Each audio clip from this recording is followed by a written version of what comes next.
tous, c'est Hugo Mouton. On se retrouve aujourd'hui pour une nouvelle vidéo, sur la Ferrari de 2024, la SF24. On va commencer directement les présentations.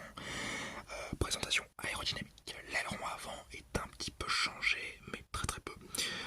Les entrées d'air sont plus petites et la carrosserie est moins trouée sur les côtés. Il y a moins d'aération visiblement. Les pontons sont également un peu différents, mais c'est toujours un peu des baignoires comme ils appellent ça. La communauté appelle ça des baignoires, donc on va continuer à les appeler des baignoires également.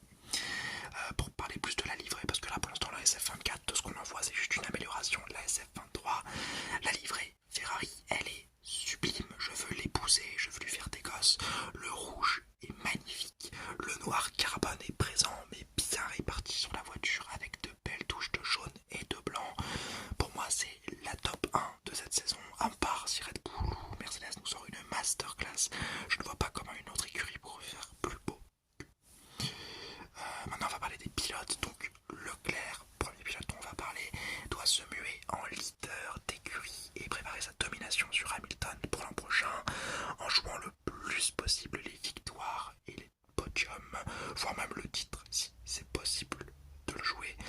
Et pour ça, il faut qu'il aiguille bien l'équipe dans son développement, dans les stratégies et surtout pour lui en majorité beaucoup plus de régularité en course et même dans un week-end en général, moins d'erreurs comme il a pu nous en faire l'an dernier et les années d'avant. Et surtout c'est ce petit déclic mental qu'il faut qu'il ait quand on a, j'en avais déjà parlé en vidéo, mais quand on a Verstappen dans le rétro, on a peur, on sait que Verstappen il est agressif, il va venir te chercher, il y a une peur qui s'installe et il y a une crainte et on peut à tout moment le voir te dépasser.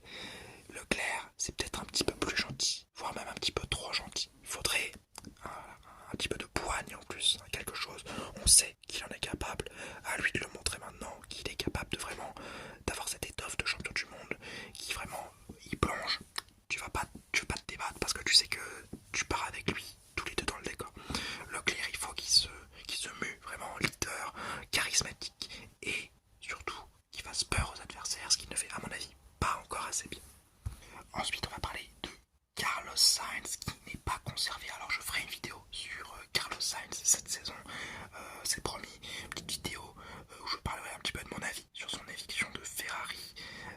Parce que j'ai pas eu trop de temps d'en parler et j'ai vu beaucoup d'avis sur internet avec lesquels je suis pas du tout d'accord. Mais ça, j'en parlerai en temps voulu. Là, on va parler des objectifs qu'il doit se fixer cette saison 2024. Comme il n'est pas conservé, il doit absolument faire une grosse saison pour trouver le meilleur point de chute possible. Et pour cela, la performance doit être au rendez-vous chaque week-end. Et le mieux pour lui, ce serait de désavouer Ferrari et de battre Charles Leclerc cette saison. Ce que je n'imagine pas qu'il fera, mais je l'espère pour lui. On sait ensuite que les prétendants auxquels chez lesquels il peut taper à la porte, c'est Mercedes et Audi. C'est les deux plus gros prétendants. Et c'est à mon avis ces deux-là qu'il devra essayer de convaincre cette saison. Et enfin, donc, on va parler de Ferrari. Que doit faire Ferrari cette saison? Ferrari doit venir jouer les victoires et bien se préparer au vu de la saison 2026. Frédéric Vasseur, lui, il continue sa reconstruction de l'écurie, sa restructuration de l'écurie, et il doit viser le titre dans les 3 prochaines années maximum. Niveau pilote, il a déjà ce qu'il faut pour les 3 prochaines années. Charles Leclerc a été signé et Hamilton a signé, donc c'est probablement deux des meilleurs pilotes de la grille. Ils sont dans le top 5 de la grille, c'est une évidence.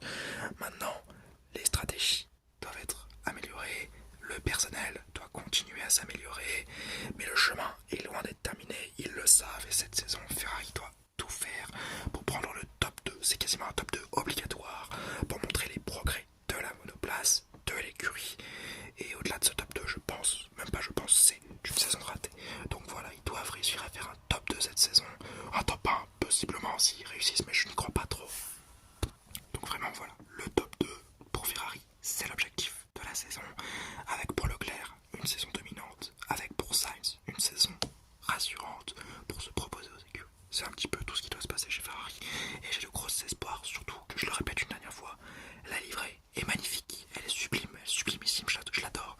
Donc vraiment, faites une belle saison avec cette magnifique voiture. C'est déjà la fin de cette vidéo, j'espère qu'elle vous aura plu. Si c'est le cas, n'hésitez pas vous abonner et j'espère vous avoir détendu. N'oubliez